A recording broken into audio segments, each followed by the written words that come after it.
Hey, thank you so much for tuning into my podcast through these first 9 episodes. This, of course, is episode number 10.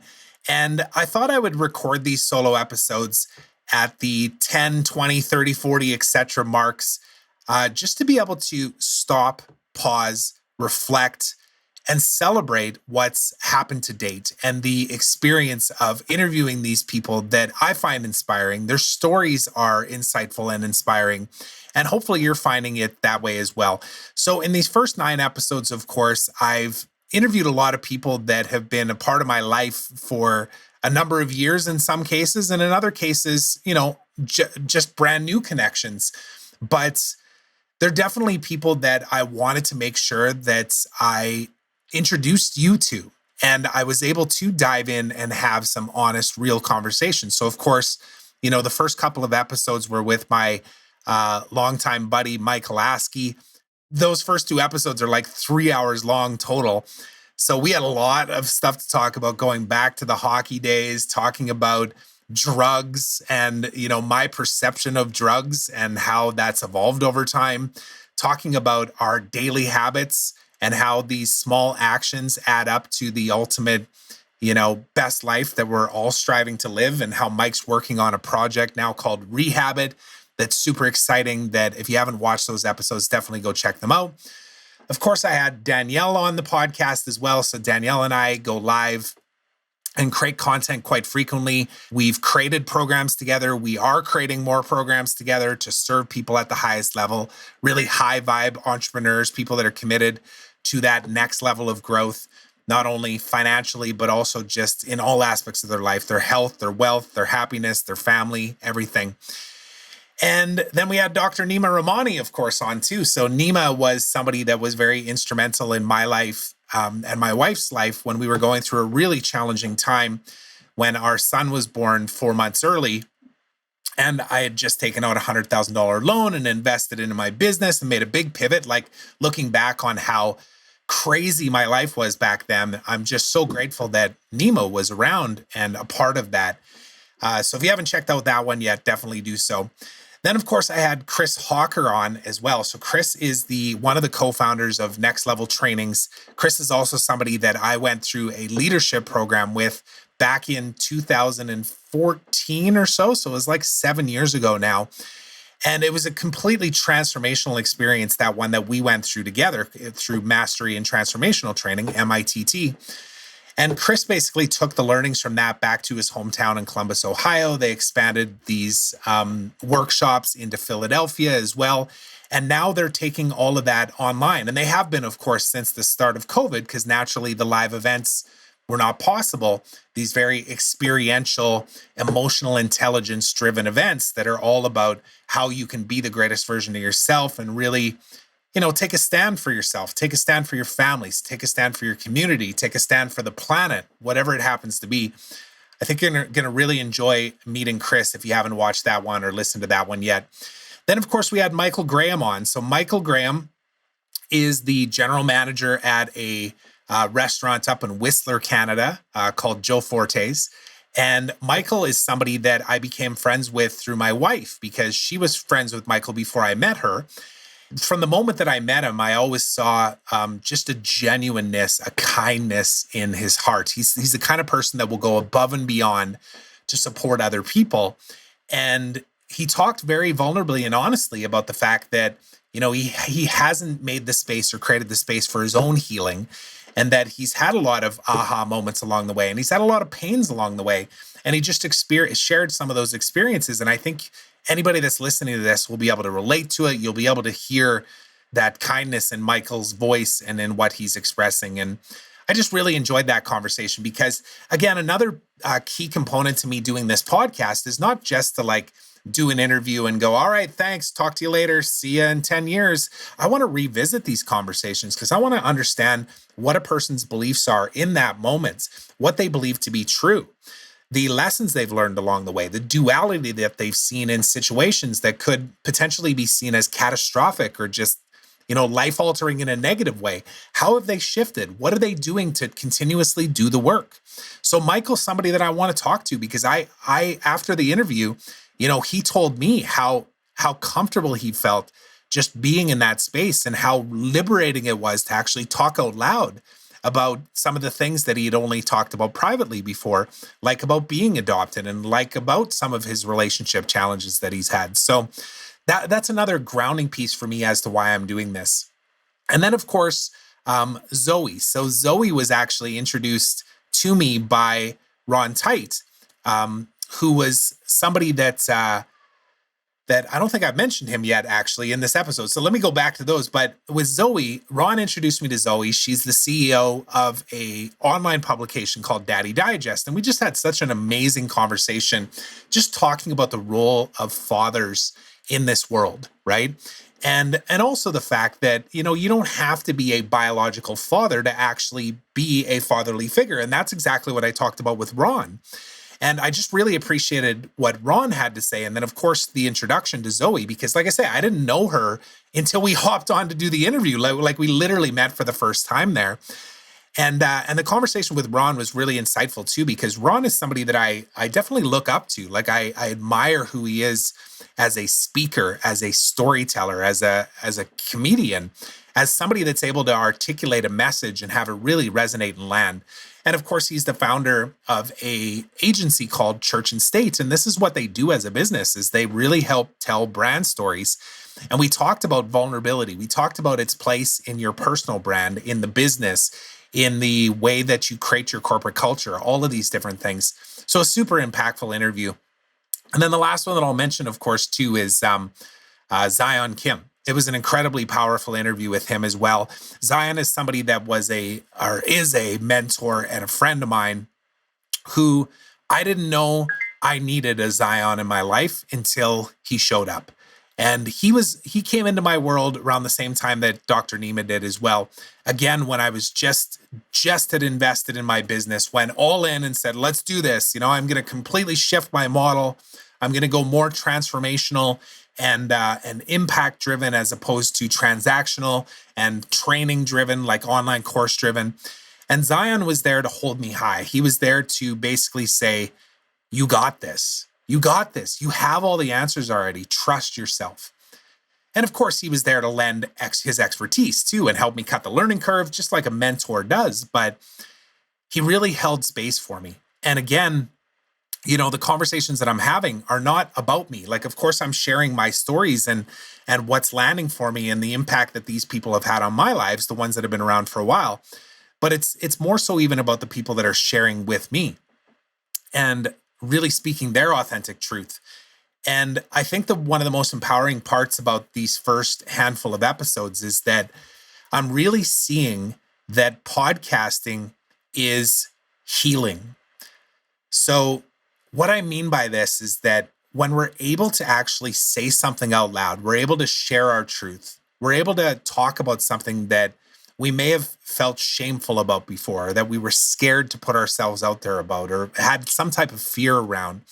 The minute we say it out loud and somebody says, meaning me, like as the host, say, I see you, I hear you, it lands. Like, of course it lands for me, because I'm able to just take this like, oh man, like that's so inspiring what you're talking to me about, right? And hopefully you've had the same experience in listening and watching these interviews too.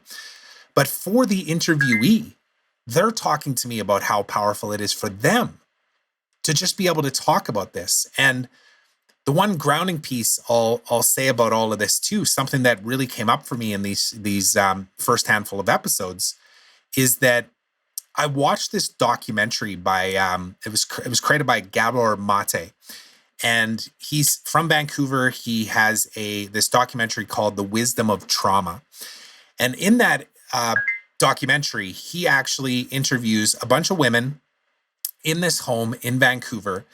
It's a healing center, essentially. Like, it's a place where people that have gone through traumatic events in their life come to get counseling, to be able to be surrounded by people that are there to listen, able to support them. In many cases, there's sexual abuse, there's substance abuse, there's all kinds of things that are centered around abuse. And he's going around and he's asking them about these incidents that happened in their lives. And there was one woman that actually shared about physical abuse when she was really young. So like a child, right? Like under 6 years old. And he asked her about the events. And then he asked her, were you able to talk about what you were experiencing at that time? Did you have anybody that you could just talk to about it? And she said, no, I never did. And he said, that's when the trauma set in. The trauma is, of course, started or triggered by an incident, but the actual belief that the trauma is real or that the trauma is something that has now shifted or changed your being or tainted your outlook on possibilities in life was when you had to be in silence and you had no one to talk to about this. You had no one to hear you. You had no one to see you. And when I heard that, it just hit me like a ton of bricks that podcasting is healing. It's a part of the healing process, just like being a part of a community is, just like being in a mastermind is. These are healing activities. It's a place for you to just speak and to be heard and to be seen. And the crazy parts and the blessing of what I've experienced so far in doing this podcast is that when I first started it, I thought to myself, why am I doing this? And naturally, my head went back into, well, why did I launch a podcast before 6 years ago? And I thought, well, it was because I thought it was a great lead generation tool and I could brand all these things and create these assets and attract clients and get subscribers and maybe I'll get sponsors. And it literally took me like about 30 minutes to realize I am not aligned with that. So when I thought about creating a podcast, I was like, that's not the why. This is not a marketing tool for me.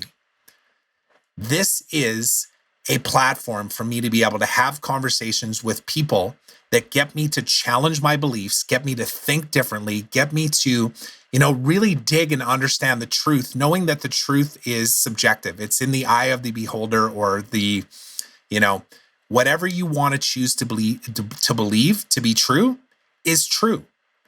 We have this ability to choose.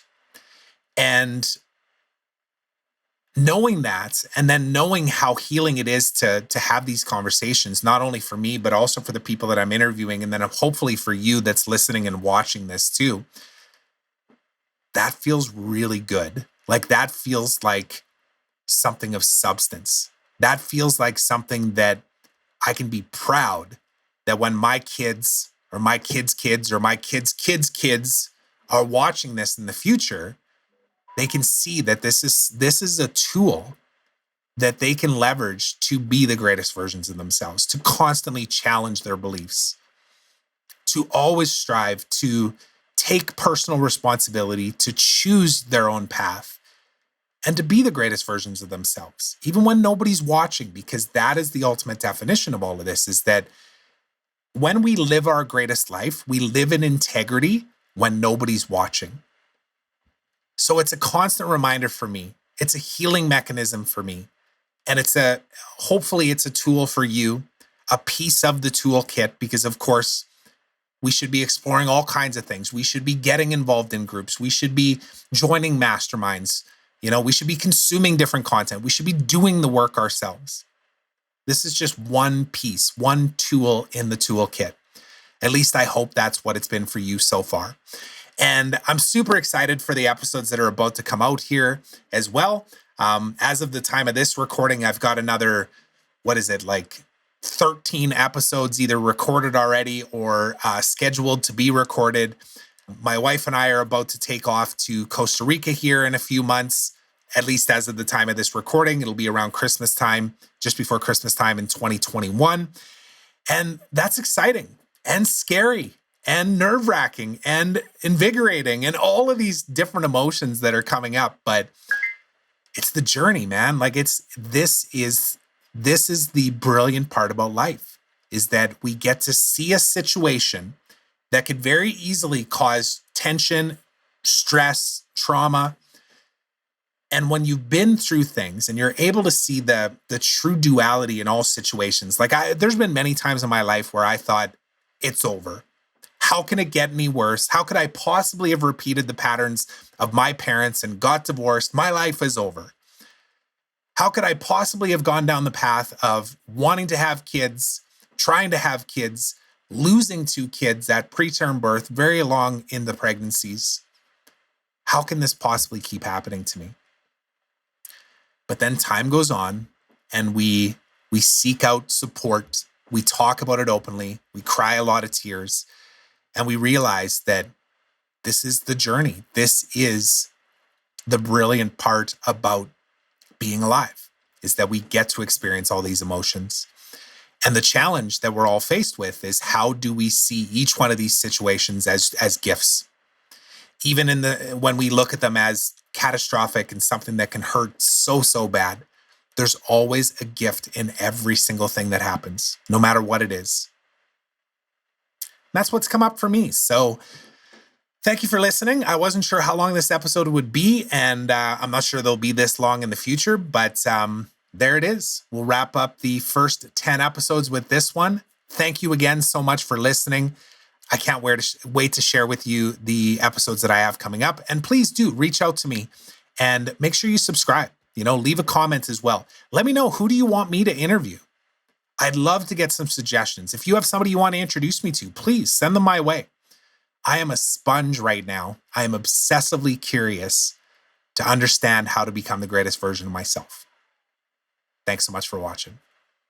Thanks so much for listening to this episode of the Trevor Turnbull Show. I hope you enjoyed it. And if you did, please consider subscribing on my YouTube channel and on your favorite podcast platform, and leave me a review. I'd love to hear from you. Now, until next time, remember, today is a beautiful day of opportunity. Trust that you're exactly where you're supposed to be right now. So be grateful, be curious, and be brave.